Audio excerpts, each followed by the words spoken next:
Hey, everybody, it's Scott Steen with winnersandwhiners.com coming to you with the Thursday edition of Today in Sports Betting. As always, I'm joined by my partner, Mr. Scott Reichel. We're going to take a look first at the NBA. Scott, pretty good day yesterday. You and I did well. Did we hit our plays of the day? I hit both my premium picks. Today is a good day. Yep, and we also won Bet the Farm. We also won Bet the Farm. If you happen to listen to our radio show over there on AM 1490 WWPR out of Tampa, we do that every day, 4 p.m. Eastern time for your afternoon drive pleasure. We did hit every day. We do our favorite play of the day, and it was Bet the Farm. That's exactly what we did. So with that being said, Scott, normally we take a look first at the TV games. We know those are the games that are going to be on TV. They probably have most people's attention. But we have a small problem in this one, Scott, and that is the fact that the first game is Charlotte and Brooklyn, and we don't have a line. Why is that, Scott? Well, because James Harden got injured in the third quarter of the game yesterday. Doesn't appear to be serious. I assume the Nets will keep him out for at least the next game minimum, probably the next 2-3 games. I didn't even ask you. Did he have a triple-double? No, he got injured before he could. I think he had like 9 rebounds or 8 rebounds halfway through the third quarter, and then he got injured. Heartbreaking. And then he didn't play after that. Heartbreaking. All right, so, and then, of course, the late game is Denver and L.A. Clippers. We do have a line on that. We'll talk about that one. But, Scott, there's another game that really gets you super excited that you want to talk about, and I'm going to let you do that because it does not excite me, but I'm going to let you take it away, buddy. Well, it's solely because of the fact that we actually have a spread and a total in this game. So that's kind of the only reason why through process of elimination. It's between the Warriors and the Miami Heat. Now, both these teams have had pretty, I'd say, rough stretches over the last couple of weeks. Of course, Golden State was injury-related because Curry was out for about a week or so, and Golden State without Curry is awful. Meanwhile, Miami has been, well, just playing some bad basketball. I know they ended up winning yesterday against Indiana, but for the last week or two, I think you can agree on it. Miami definitely has been slumping, to say the least. They made a couple of moves right before the deadline. Ended up getting Oladipo, who has not played for Miami yet, so they should be better. But the question is Oladipo going to play? Probably not. But looking at this matchup in itself, they played earlier this season. Pretty thrilling game. Miami was up by a decent amount before absolutely choking it and losing in overtime to Golden State. My question for you is, in this matchup here, Miami is laying 2 at home. They did play yesterday. Do you think Miami should be favored in this game? No, I do not. This is a horrible travel spot for a back-to-back. I mean, that's a decent distance from Indianapolis to Miami. They've got to fly on that. They've got to dodge birds. Hopefully, won't be any engine failures as they go through a flock of birds. But should be a Golden State team that's going to be well rested, as they had 2 days off instead of the normal one. They didn't play in the last 2 days. The last game they played was Chicago. So they're going to be the better rested team, even though they're in the travel spot there. I'm sure they've been in Miami for a while, down there snacking on those Cubanos in Little Havana. But I don't see Miami in this spot. I don't like the way either one of these teams are playing right now, but if Curry's back, I've got to give the nod to the Golden State Warriors. Yeah, I think the one thing giving me pause that the Warriors aren't very good on the road. So I think that's the one thing that's giving me a hesitation there. I like the under in this spot. I know the total right now on FanDuel is 219.5. You look at the last meeting and say, well, they got into the 230s, so why do you like the under? And the answer is you had 22 points in overtime. So right. The game in regulation, assuming that it didn't end up, or it ended in a tie, like spring training baseball, you ended up having about 210 or so. And now totals at 219.5, bit high for me, especially with Miami playing low-scoring basketball. They won 92-87 yesterday. Miami seems to have really embraced a more defensive game, especially with Trevor Ariza in the lineup, which I still find hilarious that Trevor Ariza is still a starter in the league. But you have him, Butler, Adebayo, pretty solid front court there for defensive purposes, and Yep. Miami seems to have played a lot of low-scoring games. I mean, you go through some of these recent results, you ended up having 215 against the Pacers, 210 against the Suns. You had a really, really high-scoring game against Portland, but Portland, of course, likes to play up-tempo. I'll skip that for now. 215 against the Hornets, then 98-88 against the Knicks, and 92-87 against the Pacers. And it's on a back-to-back. 219.5 just seems way too high to me. I gotta like the under here. Yep. I'm with you. That's a back-to-back with travel. That's just got to be a bad spot. I will take the points. You want to give me 2 points in Golden State right there? I'll take them. I know Golden State hasn't been terrific on the road. I'm gonna make that a play today. I'm still not sure what I'm gonna do yet. I actually like the under quite a bit in that game.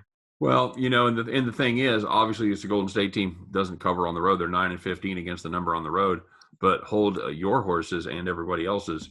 Miami at home, 8-15 against the number. So, two terrible trending teams. They're both 1-4 against spread in their last 5. Something's got to give, and I think it's going to be the points. Give me the 2. Give me the deuce. I'll take the under with you too. I'll play that. Yeah. Okay. Cool.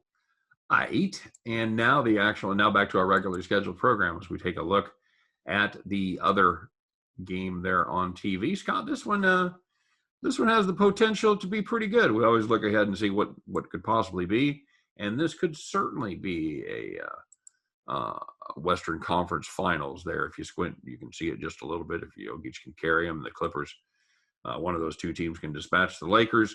So it's Denver, and it is the LA Clippers. And we do have numbers on this one. We don't have a total. We've got a side, and that side is the Clippers will be catching a point at home. Scott, do you agree with that line? I think I have to, especially since Paul George hasn't played the last couple of games, so the Clippers are not at full strength. Who would have thought that after Paul George's really, really intense speech after the opening game win against the Lakers, where he basically just said, I'm ready to have a great season, I'm ready to, prove all the doubters wrong, and he's injured again in the second half of the year. Who would have thought? I feel like he's always injured every single time around this year, especially in the playoffs, and then he has some type of procedure during the offseason. But are you surprised Paul George is injured? Because I'm not. I am not. I am not at all surprised about that. So, but the point is that they're missing their second best player, and the Nuggets with Aaron Gordon have looked like a significantly different team. So, yeah, I like what this Nuggets team has been doing lately. Like I said, it took them a minute to get Gordon incorporated in there, but once they did, they have been very good. They've won 4 of 5. They've covered 4 of 5. And this is a Denver team that I think is going to be a handful. I'm not sure I dig them in this spot. I think the Clippers have been undervalued pretty much. I thought they were. Then they burned me on the play against Orlando. That was a terrible play, but it's the first loss they've had in their last. Thank you. It was a terrible play. Thank you very much. Up 14 at the half, they lose outright to Orlando. Well, I mean, it happens, but see, there's this new thing that I should have told you where you basketball's 48 minutes instead of 24 quarters. Minutes. Yeah, that's the thing now. It's crazy. I thought it was like 24. That sucks. So is it that big of a deciding factor? Is this a different game for you with Paul George? And we don't know for sure. Do you have an injury report? No, I don't have him officially out, but I know he hasn't played the last couple of games. So for Paul, in true Paul George fashion, I'm going to assume that he's out. It's going to be a game time. That's going to be a game time no. That's going to be a game time maybe, followed by a no. Yeah. That's how I see that. But I mean, you could keep tabs if he does the morning shoot around. I doubt he will. But looking at the actual matchup here, I like Denver. Okay. The Clippers being shorthanded. Plus, I know that they ended up trading Lou Williams for Rondo. Maybe I'm ignorant, but has Rondo even played for the Clippers yet? I don't think so. Yeah, they just lost a double-digit score off the bench. I'm suddenly supposed to like this. I know Luke Kennard has played well for the last couple of games, but Lou Williams has the ability to actually score a ton of points very quickly. I know he's having a down year, but without Paul George, you kind of needed to rely on Lou Williams to give you some production. And Denver has been really good on both sides of the ball with Aaron Gordon. I actually like Denver quite a bit in this spot. Okay. All right. Do you think that Zubac can guard Jokic? Because I don't. Yeah, I know. We always play that game about who's going to guard the freak, who's going to guard Jokic, You could argue the counter though is that we talked about how bad Jokic's defense is at the rim. Who exactly do the Clippers have to attack the rim besides Kawhi at this point? Yeah, I know. That is the problem. Is they're almost certainly going to lose the battle of the boards. So yeah. it's whether you're going to get enough scoring from the perimeter to make up for that. I know. You lay out a good case, my friend. I think this Clippers team is focused. I think this is a big game for them. I think they know this is a game that they need to win to kind of take care of business against Denver. It's a team that's going to be fighting with them all year for spots. I'll take the home team here. Oh, based on my game after theory, the Clippers are going to win by 20. But I just like the Nuggets in the spot. Okay. All right. Very good. And anything else there get your attention? I know we don't have a super deep card tonight, and we don't, like I said, we don't have a ton of lines. Well, just a quick mention of one game. I know that you end up having the Hawks against the Spurs. Spurs played yesterday, ended up winning against the Kings. Hawks had the day off. I know the Hawks have been terrible on this West Coast trip, though. Now they're traveling more to the middle of the United States, going to Texas there. Can you really back Atlanta? I know that it's a good spot there because San Antonio played yesterday, but I don't really want anything to do with Atlanta. I feel like that run that they had with McMillan might have just been a bit of fool's gold once they switched coaches because they've reverted back to some pretty questionable play. You think you got a little iron pyrite there with Nate McMillan, huh? I think that he's a good coach. I just think that people overreacted when Atlanta went on that spark. Like, I remember the Nets a long time ago, back when they were still in Jersey. They fired Byron Scott and they hired Lawrence Frank. And they ended up winning like 15 games in a row or like 16 games in a row. And people are like, are the Nets like an insane basketball team? And then after those 15 games, it was like, no, not quite. No, they're going to lose in the first round and, whatever. I just feel like it was a bit of a spark, and eventually the spark ended. That's how I feel about this team. So you don't think it has anything to do with the fact that they've lost 4 of their last 5, but 3 of those have come against the Clippers, the Suns, and the Nuggets? Yeah, I acknowledge that the strength of schedule has been tough. It's also been a couple of brutal performances. The Suns game was close. The other 2 games weren't they basically no-shows?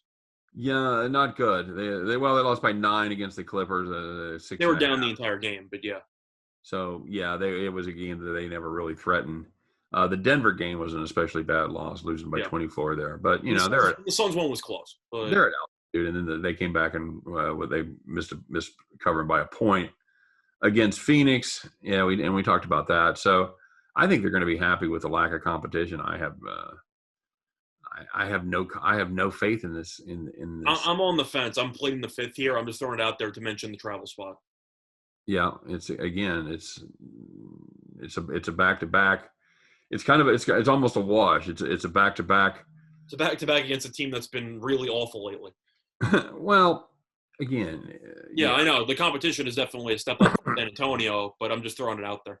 And they are on the 101st day of this West Coast string. It's one of It's one of those brutal, and every team in the East has to do it one time, and this is the Hawks' time. I feel like the only team that does well during those trips are basically the Nets. I mean, I know Philadelphia was also pretty good in that spot, but I forgot what the Nets are against West Coast team. What are they against Western Conference? Like 11-1, 9-1, or something? Like they're crazy. Who are you mistaking me for? What? I have this information at my fingertips. I just remember the Nets being insanely good against Western Conference teams. Yes, they are very good, but this is the 7th of 8 games against the West. Yeah, I don't know. They could be out of gas too. I don't love either side of this one. I'm certainly going to be passing on this myself, but just throwing it out there. Do you think the spread's correct, or do you think the spread's a bit off? San Antonio's -1.5, even though it played yesterday. That sounds a bit off to me. It does. I think Atlanta at the end of the day is a better team, and San Antonio, you make fun of Atlanta for being cold. This is a really cold San Antonio team that they've lost 5 of their last 6. So yeah, for me, if I was going to price the line myself, I'd probably put Atlanta at -1. Or no, they beat Sacramento. So they won 5 of 7 or lost 5 of 7. Yeah, the point. If I had to price it myself, I think Atlanta should be a very slight favorite, but Atlanta's the better team that should be rested. So that's how I'd look at this game. Yeah, I would agree. I think it should be flipped. I think the Hawks should be around a 1 or 1.5 point favorite. Yeah, pretty much.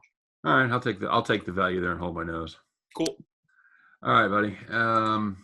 That's all I got for the NBA. I mean, I got to find a play of the day, so I got to dig for something. All right, well, there you go. And that's going to do it for us. As always, if you're looking for more information on these games or any other games, don't forget to stop by and check out winnersandwhiners.com for deep dives into every game every single day with full predictions, sides, totals, first half plays, whatever you want. It's winnersandwhiners.com. Always there, always free. Baseball season. Yes, it is going to be baseball season starting today. So that'll be exciting. In fact, Scott and I are going to be doing our first baseball video of the year. We're not going to jump with we're not going to jump with both feet into the baseball season, kind of like that first week to sort of play out, see where everybody's at. But we will dip a little toe in there in the baseball water. So stay tuned for that video. In the meantime, good luck on all of your plays today. Hope every one of those tickets in your pocket turns into cash money back at the window. You guys have a great day. And for myself, for Scott Reichel, from all of us over here at Winners and Winers, we'll see you next time on Today in Sports Betting. Take care, everybody.